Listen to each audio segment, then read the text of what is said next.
Hey folks, how are you doing? So one more quick tip. Now, if you follow Dirty Room Knives, Dell, a very good buddy in UK, you will know about this already. You will know about part of this already. But if you don't, here's a pretty good tip for you guys that are in making and you make knives, even if a full-time, sometimes even a full-time, or more than just the amateur. Once in a while make a knife maker. Doesn't know about this. So you guys know how many of these you go through if you are doing removable handles, kind of like a modern removable handles when you have a pivot inside and you have two screws from the outside, not like Corby rivets or the other ways of doing removable handles. They are actually more of a permanent handles, Corbys.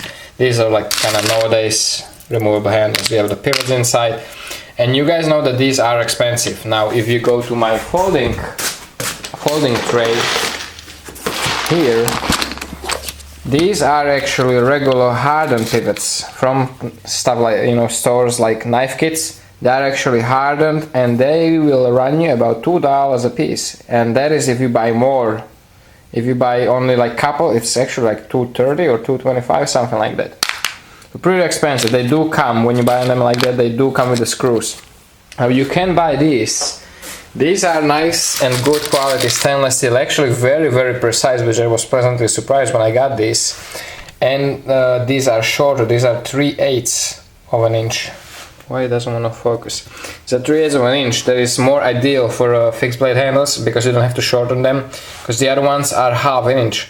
And very often 1/2 inch is just too wide for the handles. Actually on my knives, everybody's knives are different, but for my knives they are way too long, so I very often have to shorten them.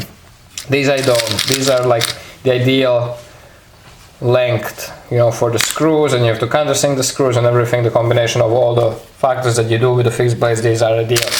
I buy these for a lot less. I will put the link on the description, but the only difference is you have to buy 500 or more of these, which, it's a pretty big investment. But for somebody like me, that I do go through them like crazy, it's definitely worth it.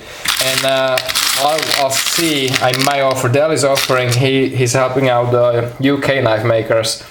Instead of them buying, expensive ones from US websites in small quantities, he's hooking them up with a good deal. I'm thinking that I will offer the same thing. I don't want to really do it because it's not worth money-wise for me, but Mike is here, so he might be willing to do the little packages for some of you guys. But I still have to get more screws first. I don't have the screws, enough screws to be selling it. But it might be helpful for some of you younger guys or other guys that don't go, don't do the quantity to be able or willing to spend. I think it is about $210 for 500 of these, so you do the math, it's definitely a lot cheaper. I think I would be selling them for like $1 a piece. That means the standoff, the pivot with the two screws, and that's pretty much half the price what you would get it from those. But these are only for the fixed blades, not for the folders. They are not hardened. I think for the friction folder it wouldn't be a big deal. And but definitely not recommended for actual main pivot where the blade spins, because these are softer than the hardened steel, so we'll probably kind of like green them out. So guys, hope you enjoyed the little tip, hope you found it helpful. Take care, stay safe, and remember, don't cut yourself.